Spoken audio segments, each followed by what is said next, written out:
வணக்கம். ஜெம் செய்திகளுக்காக நான் உங்கள் ஸ்னேகா. இந்திய நேரப்படி காலை 8:30 மணி செய்திகள். முதலில் ஜெம் தலைப்பு செய்திகளை காணலாம். தூத்துக்குடி, தென்காசி மாவட்டங்களில் பல்வேறு நலத்திட்ட பணிகள். முதலமைச்சர் மு.க. ஸ்டாலின் விரைவில் தொடக்கம். தமிழகத்தில் நெல்லின் ஈரப்பத அளவை 17% இருந்து உயர்த்துவது தொடர்பான மத்திய குழு ஆய்வு. மத்திய அரசுக்கு தமிழக அரசு கோரிக்கை. கனடாவின் அனைத்து வர்த்தக பேச்சுவார்த்தைகள் நிறுத்தம். அமெரிக்க அதிபர் டிரம்ப் அதிரடி அறிவிப்பு. வங்கக்கடலில் புயல் உருவாக வாய்ப்பு. இந்திய வானிலை ஆய்வு மையம் தகவல். இனி விரிவான செய்திகளை காணலாம். தமிழக முதலமைச்சர் மு.க. ஸ்டாலின் வருகின்ற 28, 29ஆம் தேதிகளில் தூத்துக்குடி, தென்காசி மாவட்டங்களில் பல்வேறு அரசு திட்டப்பணிகளை தொடங்கி வைக்க உள்ளார்.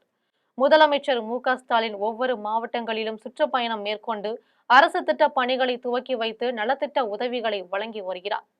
இந்நிலையில் வருகிற 28, 29ஆம் தேதிகளில் தூத்துக்குடி, தென்காசி மாவட்டங்களில் முதல்வர் மு.க. ஸ்டாலின் சுற்றுப்பயணம் மேற்கொள்ள உள்ளார். இதில் 28ஆம் தேதி புதிதாக கட்டப்பட்டுள்ள கோவில்பட்டி மேற்கு நகர திமுக அலுவலகத்தையும் அந்த வளாகத்தில் நிறுவப்பட்டுள்ள கலைஞரின் முழு உருவ வெண்கல சிலையையும் முதல்வர் மு.க. ஸ்டாலின் திறந்து வைக்க உள்ளார். அதன் பின்னர் 29ஆம் தேதி தென்காசி மாவட்டத்தில் விளக்கு பகுதியில் உள்ள மைதானத்தில் பல கோடி ரூபாய் மதிப்பிலான திட்டப் பணிகளை தொடங்கி வைக்க உள்ளார். தமிழகத்தில் விவசாயிகளிடம் இருந்து கொள்முதல் செய்யப்படும் நெல்லின் ஈரப்பத அளவை 17% இருந்து உயர்த்துவது தொடர்பான ஆய்வை இன்று மத்திய குழு மேற்கொள்ள உள்ளது. தமிழகத்தில் பலத்த கனமழை பெய்து வருவதால் நெல் ஈரப்பத அளவை 22% உயர்த்த வேண்டும் என மத்திய அரசுக்கு தமிழக அரசு கோரிக்கை விடுத்தது.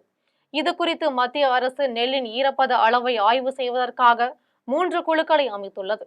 இந்த குழுக்கள் இன்று முதல் 2 நாட்களிலும் கள ஆய்வு மேற்கொள்ள உள்ளன. இதில் முதல் குழுவானது செங்கல்பட்டு, திருவள்ளூர், காஞ்சிபுரத்திலும், 2வது குழு தஞ்சாவூர், மயிலாடுதுறை, திருவாரூர், நாகப்பட்டினத்திலும், 3வது குழு திருச்சி, புதுக்கோட்டை, மதுரை, தேனியிலும் ஆய்வு மேற்கொள்கிறது. கனடாவின் அனைத்து வர்த்தக பேச்சுவார்த்தைகளை நிறுத்தியுள்ளதாக அமெரிக்க அதிபர் டிரம்ப் தெரிவித்துள்ளார். அமெரிக்க முன்னாள் அதிபர் ரொனால்ட் ரீகன் வர்த்தகம் குறித்து பேசிய வரிகளை கனடா தொலைக்காட்சி ஒன்றில் தகவல் வெளியிட்டுள்ளது. இந்நிலையில் அமெரிக்க வரிகளை எதிர்க்கும் கனடாவின் தொலைக்காட்சி விளம்பரம் உண்மைகளை தவறாக குறிப்பிட்டுள்ளதாகவும், இந்த விளம்பரத்தில் ரொனால்ட் ரீகன் கருத்துக்கள் தவறாக சித்தரிக்கப்பட்டு உள்ளது என்றும் அமெரிக்க அதிபர் டொனால்ட் ட்ரம்ப் குற்றம் சாட்டியுள்ளார். இது தொடர்பாக அமெரிக்க அதிபர் ட்ரம்ப் தனது சமூக வலைதள பதிவில் விளம்பரத்தில் டொனால்ட் ரீகன் வரிகள் பற்றி எதிர்மறையாக உள்ளது என்றும், கனடாவின் மோசமான நடத்தையின் அடிப்படையில் அவர்களுடனான அனைத்து வர்த்தக பேச்சுவார்த்தைகளும் உடனடியாக நிறுத்தப்படுகின்றன என்று தெரிவித்துள்ளார். வங்கக்கடலில் புயல் உருவாக வாய்ப்பு உள்ளதாக இந்திய வானிலை ஆய்வு மையம் தெரிவித்துள்ளது. தமிழகத்தில் வடகிழக்கு பருவமழை தீவிரமடைந்து வருவதால் பல்வேறு மாவட்டங்களில் கனமழை பெய்து வருகிறது. இதன் காரணமாக தமிழகம் முழுவதும் உள்ள ஏரி, குளங்கள், அணைகளுக்கு நீர்வரத்து அதிகரித்து காணப்படுகிறது. இந்நிலையில் தெற்கு அந்தமான், அதனை ஒட்டியுள்ள தென்கிழக்கு வங்கக்கடல் பகுதிகளில் குறைந்த காற்றழுத்த தாழ்வு பகுதி உருவானது என்றும், இது அடுத்த 24 மணி நேரத்தில் மேற்கு, வடமேற்கு திசையில் நகர்ந்து மேலும் வலுவடையும் என வானிலை ஆய்வு மையம் தெரிவித்திருந்தது. இதற்கிடையே வங்கக்கடலில் உருவான குறைந்த காற்றழுத்த தாழ்வு பகுதி ஆழ்ந்த காற்றழுத்த தாழ்வு மண்டலமாகவும் புயலாகவும் வலுப்பெறக்கூடும் என இந்திய வானிலை ஆய்வு மையம் அறிவித்துள்ளது. இவ்வாறு உருவாகும் புயலுக்கு மோந்தா என பெயரிட தாய்லாந்து பரிந்துரைத்துள்ளது. இதன் காரணமாக சென்னை, திருவள்ளூர், ராணிப்பேட்டை மாவட்டங்களில் கனமழைக்கு வாய்ப்பு உள்ளதாக வானிலை ஆய்வு மையம் தெரிவித்துள்ளது. பல்லாயிரம் கோடி ரூபாய் ஊழல் செய்து சிறையில் இருந்தவர்கள் ஜாமீனில் வந்து மக்களுக்கு தொண்டு செய்ய போவதாக கூறுவது வேடிக்கையாக உள்ளது என்று பிரதமர் நரேந்திர மோடி தெரிவித்துள்ளார்.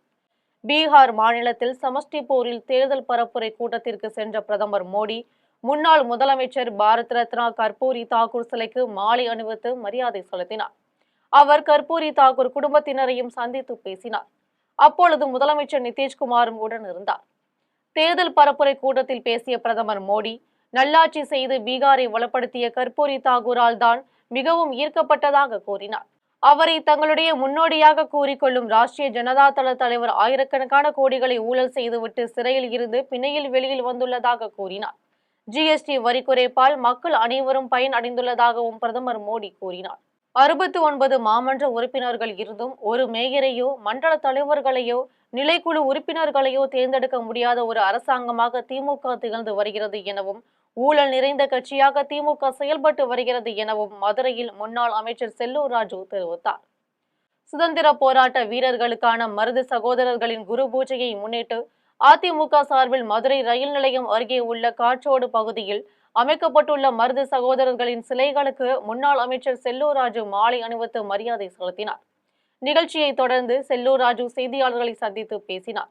அப்போது மருது சகோதரர்களின் 224வது குரு பூஜையை முன்னிட்டு அதிமுக சார்பில் முன்னாள் முதலமைச்சர் எடப்பாடி பழனிசாமி ஆணைக்கிணங்க புரட்சித் தலைவர் எம்ஜிஆர், புரட்சித் தலைவி ஜெயலலிதா காலத்தில் இருந்து மருது சகோதரர்களுக்கு பெருமை சேர்ப்பது அதிமுக மட்டும்தான் என்றும், மருது சகோதரர்களுக்கு திருப்பத்தூரிலேயே நினைவு மண்டபம் எழுப்பியதும், அவர்களுக்கு இந்திய அரசின் அனுமதி பெற்று தபால் தலை வெளியிட்டு பெருமை சேர்த்ததும் அதிமுக தான் என்று முன்னாள் அமைச்சர் செல்லூர் ராஜு தெரிவித்தார்.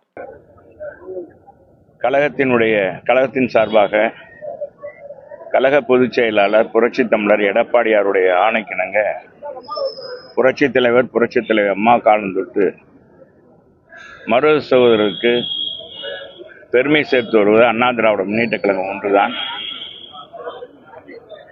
அவர்கள் இருவருக்கும் திருப்பத்தூரிலே நினைவு மண்டபம் எழுப்பியதும், அவர்களுக்கு இந்திய அரசினுடைய அனுமதி பெற்று ஸ்டாம்ப் வெளியிட்ட ஒரு விழாவை தமிழக அமைச்சர் அத்தனை பேரும் கலந்து கொள்ள வேண்டும் என்று அம்மா அவர்கள் பணித்தார்கள். மருது சகோதரருக்கு அம்மா அவர்கள் தான் நினைவு மண்டபம் எழுப்பினார்கள். இப்பொழுது கூட கழக பொதுச் செயலாளர் மக்களை காப்போம், தமிழகத்தை மீட்போம் என்ற எழுச்சி பயணத்தை தொடங்குகின்ற பொழுது காளையார் கோவிலே அவருடைய நினைவிடத்தை அங்கே ஒரு நினைவிடம் அமைக்க வேண்டும் கோரிக்கை வைத்திருக்கார்கள். எங்கள் பொதுச் செயலாளர் கருணையோடு ஆட்சிக்கு வந்தவுடன் நிச்சயமாக அதை செய்து முடிப்போம் என்று சொல்லியிருக்கிறார்கள். அரக்கோணம் நகராட்சி மற்றும் அரக்கோணம் மின் வாரியத்தை கண்டித்து சட்டமன்ற உறுப்பினர் சு ரவி தலைமையில் திடீர் ஆர்ப்பாட்டம் நடைபெற்றது.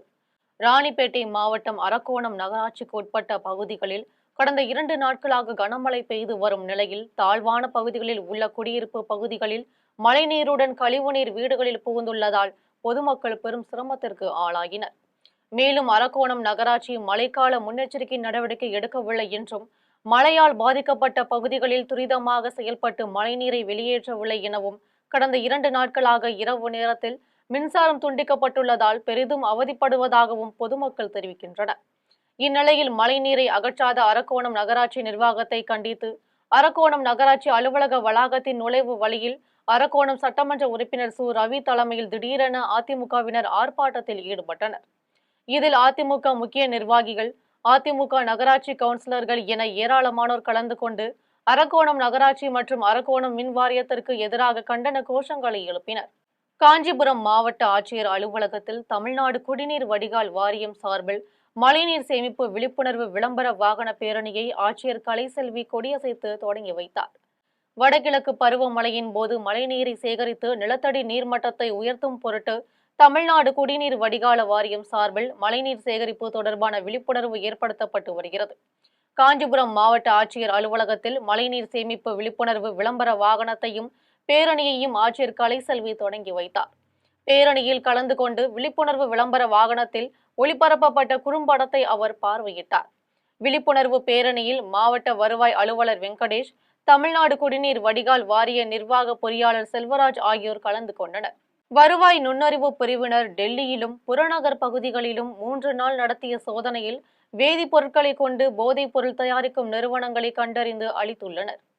வருவாய் நுண்ணறிவு பிரிவினர் டெல்லியிலும் புறநகர் பகுதிகளிலும் அக்டோபர் 21, 22, 23 ஆகிய 3 நாட்கள் சோதனை நடத்தினர். உத்தரப்பிரதேசத்தின் நொய்டாவில் உள்ள ஒரு பண்ணை வீட்டில் நடத்திய சோதனையில் 11 கிலோ அம்பெட்டாமைன் போதைப் பொருளையும் அதை தயாரிப்பதற்கான 111 கிலோ மூலப்பொருட்களையும் பறிமுதல் செய்தனர். இதேபோல ஹரியானாவின் குருகிராமில் ஒரு வீட்டில் நடத்திய சோதனையில் 1 கிலோ அம்பெட்டாமைன் போதைப் பொருளை பறிமுதல் செய்தனர். இந்த தகவலை டெல்லியில் உள்ள வருவாய் நுண்ணறிவு இயக்கம் தெரிவித்துள்ளது. திருவள்ளூர் மாவட்டம் கொசத்தலை ஆற்றில் ஏற்பட்ட வெள்ளப்பெருக்கால் பட்டறை பெரும்புதூரில் தரைப்பாலம் தண்ணீரில் மூழ்கியது. கடந்த 3 நாட்களாக கனமழை பெய்ததால் ஆந்திரா மாநிலம் அம்மம்பள்ளி அணை, கேசாவரம் அணை ஆகியவற்றை இருந்து திறந்துவிடப்பட்ட உபரி நீரால் கொசஸ்தலை ஆற்றில் வெள்ளப்பெருக்கு ஏற்பட்டுள்ளது. இதனால் திருவள்ளூர் மாவட்டம் பட்டரைப்பெரும்புதூரில் உள்ள தரைப்பாலம் முழுவதும் வெள்ளத்தில் மூழ்கியுள்ளது. தரைப்பாலத்தில் வெள்ளத்தின் ஆபத்தை உணராமல் பொதுமக்கள் மீன்பிடித்தும் வாகனங்களை நிறுத்தி கழுவியும் குழந்தைகளை அழைத்து வந்து நின்று வேடிக்கை பார்த்தும் செல்கின்றனர். தரைப்பாலத்தின் இரு பகுதிகளிலும் தடுப்புகள் வைத்து காவல்துறையினர் பாதுகாத்து பணியில் ஈடுபட வேண்டும் என பொதுமக்கள் கோரிக்கை விடுத்துள்ளனர். உச்சநீதிமன்ற தலைமை நீதிபதி மீதான தாக்குதல் முயற்சியை கண்டித்து திருவண்ணாமலை மாவட்டம் செய்யாற்றில் விடுதலை சிறுத்தைகள் கட்சி சார்பில் ஆர்ப்பாட்டம் நடைபெற்றது. உச்சநீதிமன்ற தலைமை நீதிபதி கவாயை தாக்க முயன்றவரை கைது செய்ய கோரி விடுதலை சிறுத்தைகள் கட்சி திருவண்ணாமலை வடக்கு மாவட்ட செயலாளர் வெம்பாக்கம் மதியழகன் தலைமையில் செய்யாற்றில் ஆர்ப்பாட்டம் நடைபெற்றது. இந்த ஆர்ப்பாட்டத்தில் மண்டல செயலாளர் செல்வம், நிர்வாகிகள் பாஸ்கரன், செல்வம், கோபி, கண்ணன், பாஸ்கரன், பூபாலன், விஜயன், ஐயப்பன் ஆகியோர் கலந்து கொண்டனர். கோவை ஒப்பனக்கார வீதியில் உள்ள துணிக்கடையில் பயங்கர தீ விபத்து ஏற்பட்ட நிலையில் தீயணைப்பு துறையினர் விரைந்து வந்து தீயை அணைத்துள்ளனர். கோவை ஒப்பனக்காரர் வீதியில் ஏராளமான துணிக்கடைகள், நகைக்கடைகள் அமைந்துள்ளன. அப்பகுதியில் அதிகாலையில் மகாலட்சுமி சில்க்ஸ் என்ற துணிக்கடையில் திடீரென தீப்பற்றி எரிந்தது. இதனை பார்த்த அப்பகுதி மக்கள் உடனே தீயணைப்பு துறையினருக்கு தகவல் தெரிவித்தனர். தகவல் அறிந்து தீயணைப்பு துறையினர் விரைந்து வந்து தீயை கட்டுக்குள் கொண்டு வந்தனர். இந்த தீ விபத்தில் பல லட்சம் ரூபாய் மதிப்பிலான துணிகள் மற்றும் பொருட்கள் எரிந்து சாம்பலாகின. நிகழ்விடத்திற்கு வந்த மாநகராட்சி ஆணையர் சிவகுரு பிரபாகரன் தீயணைப்பு பணிகளை நேரில் பார்வையிட்டு தீயணைப்பு துறையினரிடம் நிலவரத்தை கேட்டறிந்தார். தீ விபத்து மின்கசிவு காரணமாக ஏற்பட்டதா அல்லது வேறு காரணமா என்பது குறித்து காவல்துறையினர் விசாரணை நடத்தி வருகின்றனர். கோவையில் டியூட் பட இயக்குனர் கீர்த்தீஸ்வரன், நடிகர் பிரதீப் ரங்கநாதன் ஆகியோர் கல்லூரி மாணவர்களுடன் கலந்துரையாடினார். டியூட் திரைப்படம் 100 கோடி ரூபாய்க்கு மேல் வசூல் செய்து சாதனை படைத்துள்ளது. இந்நிலையில் படத்தின் வெற்றியை கொண்டாடும் விழா கோவை நவ இந்தியாவில் உள்ள இந்துஸ்தான் கலை அறிவியல் கல்லூரியில் நடைபெற்றது. இதில் படத்தின் இயக்குனர் கீர்த்தீஸ்வரன், நடிகர் பிரதீப் ரங்கநாதன் ஆகியோர் மேடையில் தோன்றி கல்லூரி மாணவர்களுடன் கலந்துரையாடினார். முன்னதாக கல்லூரிக்கு வந்த இயக்குனருக்கும் நடிகருக்கும் உற்சாக வரவேற்பு அளிக்கப்பட்டது. அப்போது மாணவ மாணவிகளிடம் பேசிய இயக்குனர் கீர்த்தீஸ்வரன் எல்லாருக்கும் டியூட் படம் பிடித்ததா என்று கேட்டதுடன் தனது நன்றியை தெரிவித்தார். நிகழ்ச்சியின் இறுதியில் அவருடன் செல்ஃபி எடுக்க மாணவ மாணவிகள் முட்டி மோதியதால் சலசலப்பு ஏற்பட்டது. மதுரை மாவட்ட ஆட்சியர் அலுவலகத்தில் சிறுபான்மையினர் நலன் குறித்த ஆய்வுக் கூட்டம் நடைபெற்றது. மதுரை மாவட்ட ஆட்சியர் பிரவீன்குமார் முன்னிலையில் நடைபெற்ற கூட்டத்தில் தமிழ்நாடு சிறுபான்மையினர் பொருளாதார மேம்பாட்டுக் கழகத்தின் தலைவர் பெர்னாண்டஸ் ரத்னராஜா, தமிழ்நாடு சிறுபான்மையினர் நலத்திட்ட சிறப்பு குழுவின் உறுப்பினர் இனிகோ இருதயராஜ் ஆகியோர் கலந்து கொண்டனர். கூட்டத்தில் பெர்னாண்டஸ் ரத்னராஜா பேசிய போது சிறுபான்மையின மக்களுக்கு அரசு செயல்படுத்தி வரும் பல்வேறு திட்டங்கள் குறித்து விரிவாக எடுத்துரைத்தார். இந்நிகழ்ச்சியில் தமிழ்நாடு உபதேசியார் வாரிய உறுப்பினர்கள் ஜெயபிரகாஷ், பிரபாகர், மாவட்ட வருவாய் அலுவலர் அன்பழகன் ஆகியோர் கலந்து கொண்டனர். சென்னை ராதாகிருஷ்ணன் நகரில் மின்வாரிய அதிகாரிகளை கண்டித்து மின் கேபிள்களில் முட்டை உடைத்து பால் ஊற்றி பொதுமக்கள் புதுமையான முறையில் போராட்டத்தில் ஈடுபட்டனர். சென்னை ராதாகிருஷ்ணன் நகரில் சாலையில் உள்ள மின்சார கேபிள்களை சரி செய்ய மின்வாரிய அதிகாரிகளிடம் பலமுறை புகார் அளித்துள்ளனர். இந்த புகாரை மின்வாரிய அதிகாரிகள் தொடர்ந்து அலட்சியம் செய்வதாக பொதுமக்கள் குற்றம் சாட்டுகின்றனர். எனவே மின்வாரிய அதிகாரிகளை கண்டித்து மின் கேபிள்களில் முட்டை உடைத்து பால் ஊற்றி பொதுமக்கள் புதுமையான முறையில் போராட்டத்தில் ஈடுபட்டனர். கன்னியாகுமரி மாவட்டம் தோவாளை அருகே கால்வாய் தூர்வாராத காரணத்தினால் குடியிருப்பு பகுதிக்குள் நுழைந்த வெள்ள நீரை அகற்ற மாவட்ட நிர்வாகம் துரித நடவடிக்கை எடுக்க வேண்டும் என பொதுமக்கள் கோரிக்கை விடுத்தனர். வடகிழக்கு பருவமழை தொடங்கி உள்ள நிலையில் கன்னியாகுமரி மாவட்டத்தில் நேற்று நள்ளிரவு முதல் கனமழை பெய்து வருவதால் அனைத்து நீர்நிலைகளிலும் வெள்ள நீர் ஆர்ப்பரித்து ஓடுகிறது. இந்நிலையில் கன்னியாகுமரி மாவட்டம் தோவாளை அருகே சண்முகா நகர் பகுதியில் செல்லும் கால்வாய் தூர்வாராமல் உள்ளதால் புதர் மண்டி உள்ளதால் மழை நீருடன் கழிவுநீர் குடியிருப்பு பகுதிகளில் புகுந்தது. இதனால் பொதுமக்களின் இயல்பு வாழ்க்கை பாதிக்கப்பட்டுள்ளது. மேலும் வீடுகளில் இருந்து மழைநீர் வெளியேறாததால் பாம்பு, தேள் போன்ற விஷ ஜந்துக்களின் தொந்தரவு இருப்பதாகவும் குடியிருப்பு வாசிகள் வேதனை தெரிவிக்கின்றனர். மேலும் தோவாளை சுற்றுவட்டார பகுதிகளில் உள்ள நிலங்களில் மழைநீர் சூழ்ந்துள்ளதால் பூ சாகுபடி பாதிக்கப்பட்டுள்ளதாக பொதுமக்கள் தெரிவிக்கின்றனர். இந்நிலையில் மாவட்ட நிர்வாகம் துரித நடவடிக்கை எடுத்து மழைநீரை அகற்ற வேண்டும் என பொதுமக்கள் கோரிக்கை விடுத்துள்ளனர். திருவாரூர் மாவட்டம் மன்னார்குடி, நீடாமங்கலம் பகுதிகளில் நடவு செய்து 25 நாட்கள் ஆன நெற்பயிர்கள் மழைநீரில் மூழ்கியதால் விவசாயிகள் வேதனை அடைந்துள்ளனர். திருவாரூர் மாவட்டம் மன்னார்குடி, நீடாமங்கலம் ஒன்றியத்திற்கு உட்பட்ட பல்வேறு ஊர்களில் 3000 ஏக்கர் பரப்பளவில் நெல் நாற்றுகள் நடப்பட்டுள்ளன. கடந்த 2 நாட்களுக்கு முன்பு பெய்த கனமழையில் இந்த நெற்பயிர்கள் மூழ்கியுள்ளன. வயல்களில் தேங்கிய மழைநீர் வடியாமல் நிற்பதால் விவசாயிகள் மிகுந்த மனவேதனை அடைந்துள்ளனர். சம்பா சாகுபடி செய்து வந்த நிலையில் 40 நாட்களாயும் நீர் பருவகாலம் தாண்டி பெய்த மழையால் முழுவதுமாக நீரில் மூழ்கி வேர்கள்லாம் அழுவி திரும்பி மீட்டெடுக்க முடியாத ஒரு இக்கட்டான சூழ்நிலையில் இருந்து வருகிறது. இருக்கிற விவசாயிகள் எல்லாருமே சிறு குறு விவசாயிகள் எல்லாம் கூலி வேலை செய்து தான் அன்னன்னைக்கு வயலை பார்த்துட்டு இருக்காங்க. ஒட்டுமொத்த குடும்பமுமே இந்த விவசாயத்தில் இறங்கி வேலை பார்த்தா தான் அதுலேருந்து ஒரு லாபம் எடுக்க முடியும் அப்படிங்கிற ஒரு இதில் கடந்த 4 ஆண்டுகளாகவே தமிழக அரசு விவசாயத்தை புறக்கணிச்சிட்டே இருக்குது. இது வரைக்கும் எந்த ஒரு மானியமோ இன்சூரன்ஸோ எதுவுமே கொடுக்கவில்லை.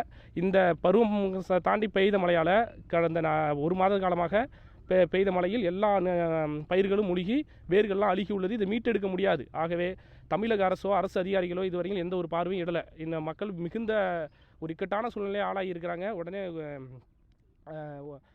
தமிழக அரசு தலையிட்டு போர்க்கால அடிப்படையில் உரிய நிவாரணம் கேட்டுக்கொள்கிறோம். விழுப்புரத்தில் சாலையை கடக்க முடியாமல் நின்ற ஊனமுற்ற நாயை சாலையை கடக்க உதவிய காவலரின் செயல் அனைவரின் கவனத்தையும் ஈர்த்துள்ளது. விழுப்புரம் காந்தி சிலை அருகே போக்குவரத்து நெரிசல் ஏற்படாமல் இருக்க காவல்துறை தீனதயாளன் பாதுகாப்பு பணியில் இருந்தார். அப்போது அங்கு கால் உடைந்து பாதிக்கப்பட்ட நாய் ஒன்று சாலையை கடக்க முடியாமல் நின்றது. இதனை கண்ட காவலர் தீனதயாளன் வாகனங்களை நிறுத்தி பாதிக்கப்பட்ட நாய் சாலையை கடக்க உதவியுள்ளார். இதனை அவ்வழியாக சென்றவர்கள் வீடியோவாக பதிவு செய்து சமூக வலைதளங்களில் பதிவிட்டுள்ளனர். மேலும் காவலரின் செயலை பொதுமக்கள் பெரிதும் பாராட்டியுள்ளனர். சென்னை சேப்பாக்கத்தில் உள்ள பத்திரிகையாளர் மன்றத்தில் சர்வதேச தமிழர்கள் வர்த்தக மாநாடு குறித்து செய்தியாளர் சந்திப்பில் தனியார் நிறுவன தலைவர் சுந்தர் பேட்டியளித்துள்ளார். சென்னை சேப்பாக்கத்தில் உள்ள பத்திரிகையாளர் மன்றத்தில் சர்வதேச தமிழர்கள் வர்த்தக மாநாடு குறித்து செய்தியாளர் சந்திப்பு நடைபெற்றது. இதில் தனியார் நிறுவன தலைவர் சுந்தர் பேசிய போது தமிழக பாரம்பரியத்தின் தனித்துவமான தயாரிப்புகள் மற்றும் சேவைகளை உலக அரங்கில் கொண்டு செல்ல ஒரு பொன்னான வாய்ப்பை இந்த மாநாடு அளிப்பதாக தெரிவித்தார். இவ்விழாவில் தமிழ்நாட்டின் பாரம்பரிய சிறுதானிய உணவுகள் மதிய உணவாக பரிமாறப்படும் என்றும் மாநாட்டிற்கு வரும் அனைவரும் வேட்டி சேலை கட்டி வருமாறு அறிவுறுத்தப்பட்டுள்ளதாகவும் தெரிவித்தார். தமிழ்நாட்டு பாரம்பரிய தொழில்களை சர்வதேச தமிழ் வர்த்தகர்கள் அவர்களது நாட்டில் மேற்கொள்வதற்கான ஒரு வாய்ப்பாக இந்த மாநாடு அமையும் என குறிப்பிட்டார். இந்த மாநாட்டில் உலகெங்கும் உள்ள தமிழ் தொழில் முனைவோர்கள், முதலீட்டாளர்கள் மற்றும் வர்த்தக பிரதிநிதிகள் ஆயிரக்கணக்கானோர் கலந்து கொள்ள உள்ளதாக தெரிவித்தார். அதாவது உலகத்தில் இப்படி ஒரு நிகழ்ச்சி நடந்திருக்கா அப்படின்னு கேட்டிங்கன்னா அதுக்கு ஆன்சர் இல்லை. உலகத்திலே முதலாக தமிழர்களுக்காகவும் தமிழ் மக்களுக்காகவும் தமிழ் பொருளுக்காகவும் தமிழ்நாட்டு பொருட்களை தரணியெங்கும் செல்ல வேண்டும் அப்படின்ற நோக்கோடு ஏற்படுத்தப்பட்ட ஒரு மாபெரும் நிகழ்ச்சி. இந்த நிகழ்ச்சியில் குறிப்பாக தமிழ்நாட்டு பொருட்களை அங்கே கொண்டு போய் காட்சிப்படுத்துகிறோம். ஏற்கனவே ஒரு 80 ஸ்டால் அமைச்சு காட்சிப்படுத்துகிறோம். மலேசியாவில் இருக்கக்கூடிய வர்த்தகரில் அங்கே அவங்க ப்ராடக்டை காட்சிப்படுத்தி ஒரு பிஸ்னஸ் இன்டெகிரேஷன் ஏற்பாடு பண்ணுறோம். ஒன்று, இங்கேருந்து ஒரு தரமான பொருட்கள், அதாவது விலை பொருட்களாக இருக்கலாம், அல்லது ஃபுட் ப்ராடக்டாக இருக்கலாம், அல்லது சர்வீசஸாக இருக்கலாம், டெக்னாலஜியாக இருக்கலாம், அப்படி இல்லைன்னா டிஷர்ட் மாதிரி ப்ராடக்டாக இருக்கலாம். அவங்களுக்கு என்ன தேவையோ அந்த கண்ட்ரிக்கு இங்கேருந்து அதை கொண்டு போய் நேரடியாக கனெக்ட் பண்ணக்கூடிய ஒரு ஏற்பாடு செஞ்சுருக்கோம். ஆந்திராவில் நீர்பிடிப்பு பகுதிகளில் பெய்து வரும் கனமழையால் பிச்சாட்டூர் அணையில் இருந்து ஆரணி ஆற்றில் உபரி நீர் திறக்கப்பட்டுள்ளதை தொடர்ந்து ஆற்றங்கரை பகுதிக்கு வெள்ள அபாய எச்சரிக்கை விடுக்கப்பட்டுள்ளது. ஆந்திரா மாநிலம் பிச்சாட்டூர் அணையில் இருந்து ஆரணி ஆற்றில் உபரி நீர் திறக்கப்பட்டுள்ளது. இதனால் ஆந்திரத்தின் சுருட்டப்பள்ளி, தமிழகத்தின் ஊத்துக்கோட்டை ஆகிய பகுதிகளில் ஆற்றில் வெள்ளப்பெருக்கு ஏற்பட்டுள்ளது. இதனால் ஆற்றின் கரையோர பகுதி மக்கள் பாதுகாப்பாக இருக்கும்படி ஆந்திர பொதுப்பணித்துறை அறிவுறுத்தியுள்ளது. ஊத்துக்கோட்டை முதல் பழவேற்காடு வரையிலான ஆரணி ஆற்றின் கரையோரத்தில் வசிக்கும் மக்கள் பாதுகாப்பாக இருக்க திருவள்ளூர் மாவட்ட நிர்வாகம் அறிவுறுத்தியுள்ளது. மதுரையில் மத்திய அரசின் வேலைவாய்ப்பு திருவிழா நடைபெற்றது. மதுரை மடிச்சிய அரங்கில் மத்திய அரசின் வேலைவாய்ப்பு திருவிழா நடைபெற்றது. இதில் 60 பயனாளிகளுக்கு மத்திய அரசு வேலைக்கான பணி ஆணைகள் வழங்கப்பட்டன. இதில் இந்திய ரயில்வே துறை, அஞ்சல் துறை, வங்கிகள், புதுச்சேரி IIT ஆகியவற்றில் பணியாற்றுவதற்கான ஆணைகளை தமிழ்நாடு வட்ட முதுநிலை அஞ்சல் துறை தலைவர் மரியம் தாமஸ் வழங்கி வாழ்த்து தெரிவித்தார். இந்த வாய்ப்பை ஏற்படுத்தி கொடுத்த மத்திய அரசுக்கும் பிரதமருக்கும் பணி ஆணைகள் பெற்ற பயனாளர்கள் நன்றி தெரிவித்தனர். கரம்பங்குடி பங்களாகுளத்தில் கலைஞர் நகர்ப்புற மேம்பாட்டு திட்டத்தின் கீழ் ரூபாய் 53 லட்சம் மதிப்பீட்டில் போடப்பட்ட பேவர் பிளாக் சாலை 2 மாதங்களில் குண்டு குழியுமாக மாறியுள்ள நிலையில் மீண்டும் பங்களாகுளத்தின் சாலை சீரமைக்க வேண்டும் என பொதுமக்கள் கோரிக்கை விடுத்துள்ளனர். புதுக்கோட்டை மாவட்டம் கரம்பக்குடி பேரூராட்சி அலுவலகம் முன்பு பேரூராட்சிக்கு சொந்தமான பங்களாகுளத்தை சீரமைக்க வேண்டும் என பொதுமக்கள் கோரிக்கை விடுத்துள்ளனர். அதன் அடிப்படையில் தமிழக அரசு கலைஞர் மேம்பாட்டு திட்டத்தின் கீழ் ரூபாய் 53 லட்சம் மதிப்பீட்டில் பங்களா குளத்தை சுற்றி பேவர் பிளாக் சாலை கடந்த 2 மாதங்களுக்கு முன்பு அமைக்கப்பட்டது. இந்நிலையில் தற்போது பெய்த தொடர் மழையால் பேவர் பிளாக் சாலை மண் அரிப்பு ஏற்பட்டு குண்டும் குழியுமாக மாறி புதைக்குழியாக காட்சியளிக்கிறது. இதனால் பங்களா குளத்தை சுற்றி நடைபயணம் மேற்கொள்வோர் அச்சமடைந்துள்ளனர். மேலும் தரமற்ற முறையில் பேவர் பிளாக் சாலை அமைத்ததே சாலை குண்டும் குழியுமாக காட்சியளிப்பதற்கு காரணம் என பொதுமக்கள் குற்றம் சாட்டுகின்றனர். மேலும் மாவட்ட ஆட்சியர் நேரடி ஆய்வு மேற்கொண்டு தரமற்ற முறையில் பேவர் பிளாக் அமைத்த கான்ட்ராக்டர் மற்றும் அரசு அதிகாரிகள் மீது உரிய நடவடிக்கை மேற்கொள்ள வேண்டும் என்றும் சேதமடைந்த பேவர் பிளாக் சாலையை சீரமைக்க வேண்டும் எனவும் பொதுமக்கள் கோரிக்கை விடுத்துள்ளனர். இந்த சாலை பார்த்தீங்கன்னா காட்டில் யானை பிடிக்க பாருங்க, ஒரு புலிப்பந்தல் போட்டு வச்சு யானை வந்து அந்த பள்ளத்துக்குள்ள விழுங்க. அது மாதிரி அது வந்து இப்போ வாக்கிங் போகிறாங்க, காலையில் வாக்கிங் போகிறாங்க, சாயந்தரம் வாக்கிங் போகிறாங்க. இப்போ மழை நேரத்தில் அது தரம் இல்லாமல் போட்டதினால் அதில் வந்து நடக்கிறவங்க வந்து அந்த பள்ளம் ஏற்படுது. அந்த பேவர் பிளாக் வந்து பள்ளமாக கீழே போகுது, கால் புதையுது. அது வந்து புதகுழியா அல்லது சாலையா என்றே எங்களுக்கு தெரியலை.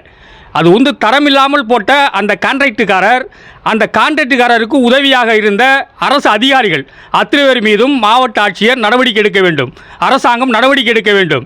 அது வந்து ரோடு போடாமே இருந்திருக்கலாம். ரோடு போட்டு நாங்கள் வந்து மக்களுக்கு வந்து பண்ணுறோம்னா மக்கள் வரிப்பணம் 53 லட்சம் ரூபாயை அவர்கள் ஏப்பமிடுவதற்காக இது வந்து ஒரு இதாக பண்ணி வச்சிருக்கிறாங்க. திருப்பத்தூர் மாவட்டம் வாணியம்பாடியில் தமிழ்நாடு காங்கிரஸ் கமிட்டி சிறுபான்மையினர் துறை தலைவர் முகமது ஆரிஃப் பிறந்தநாள் விழா நடைபெற்றது. வாணியம்பாடியில் தமிழ்நாடு காங்கிரஸ் கமிட்டி சிறுபான்மையினர் துறை தலைவர் முகமது ஆரிஃப் பிறந்தநாள் விழா மாநில ஒருங்கிணைப்பாளர் சதாம் சாஹிப் தலைமையில் நடைபெற்றது. இந்நிகழ்ச்சியில் ஆட்டோ ஓட்டுநர்களுக்கு காக்கி சீருடை வழங்கப்பட்டது. ஏழை எளிய பெண்களுக்கு தையல் எந்திரங்களும் வழங்கப்பட்டன.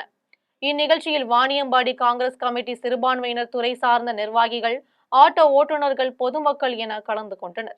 தாராபுரம் அருகே உள்ள குண்டடம் ஊராட்சி ஒன்றியத்திற்கு உட்பட்ட சூரியநல்லூர் கிராமத்தில் என் காஞ்சிபுரம் CSI தேவாலயத்திற்கு சொந்தமான நிலத்தை அபகரித்த அரசை கண்டித்து சிறுபான்மையின் மக்கள் உண்ணாவிரத போராட்டத்தில் ஈடுபட்டனர்.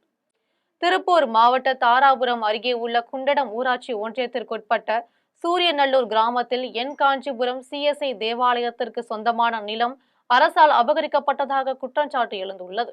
இந்நிலையில் என் காஞ்சிபுரம் பகுதியில் வசித்து வந்த கிறிஸ்தவ மக்களுக்காக வழங்கப்பட்ட நிலம் அளவிடும் பணியில் தாராபுரம் வட்டாட்சியர் ராமலிங்கம் மற்றும் தாராபுரம் காவல்துறை கண்காணிப்பாளர் சுரேஷ்குமார் தலைமையிலான அதிகாரிகள் ஈடுபட்டனர். இதனை கண்டித்து அப்பகுதியில் வசிக்கும் சிறுபான்மையின மக்கள் மற்றும் பூர்வக்குடியினர் உண்ணாவிரத போராட்டத்தில் ஈடுபட்டனர். அப்போது சூரியநல்லூர் மற்றும் காதப்புள்ளப்பட்டி பகுதியில் வசிக்கும் சிறுபான்மையினர் மக்களின் நிலத்தினை அளவீடு செய்ததை நிறுத்த வேண்டும் என வலியுறுத்தினர். தென்காசி மாவட்டம் புளியங்குடியில் முப்பெரும் தேவியர் பவானி அம்மன் கோவிலில் ஐப்பசி மகா பெரும் பூஜை விழா சிறப்பாக நடைபெற்றது. தென்காசி மாவட்டம் புளியங்குடியில் முப்பெரும் தேவியர் பவானி அம்மன் ஆலயத்தில் ஐப்பசி மகா பெரும் பூஜையை ஒட்டி பால், தயிர், தேன் ஆகியவற்றால் அபிஷேகம் நடைபெற்றது. சந்தன காப்பு அலங்காரம் செய்யப்பட்டு தீபாராதனை காண்பிக்கப்பட்டது. இந்நாளில் குருநாதர் சத்தியம்மா சேலை அணிந்து முழு பெண் உருவத்தில் ஒரு கையில் அக்னி சட்டியுடன் பக்தர்களுக்கு அருள்வாக்கு வழங்கினார். பின்னர் அறுசுவை அன்னதானம் வழங்கப்பட்டது.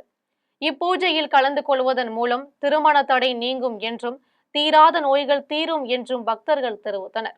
இந்த மகா பெரும் பூஜை திருவிழா ஏற்பாடுகளை கோவில் குருநாதர், சக்தியம்மா மற்றும் நிர்வாகத்தினர் செய்திருந்தனர்.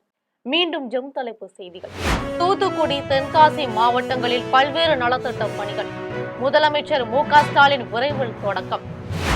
தமிழகத்தில் நெல்லின் ஈரப்பத அளவை 17% இருந்து உயர்த்துவது தொடர்பான மத்திய குழு ஆய்வு. மத்திய அரசுக்கு தமிழக அரசு கோரிக்கை. கனடாவின் அனைத்து வர்த்தக பேச்சுவார்த்தைகள் நிறுத்தம். அமெரிக்க அதிபர் டிரம்ப் அதிரடி அறிவிப்பு. வங்கக்கடலில் புயல் உருவாக வாய்ப்பு. இந்திய வானிலை ஆய்வு மையம் தகவல். இத்துடன் ஜெம் செய்திகள் நிறைவடைகின்றன. மீண்டும் செய்திகள் மதியம் 1:30 மணிக்கு. உடனுக்குடன் செய்திகளை காண gemlive.tv என்ற இணையதளத்தில் இணைந்திருங்கள். நன்றி, வணக்கம்.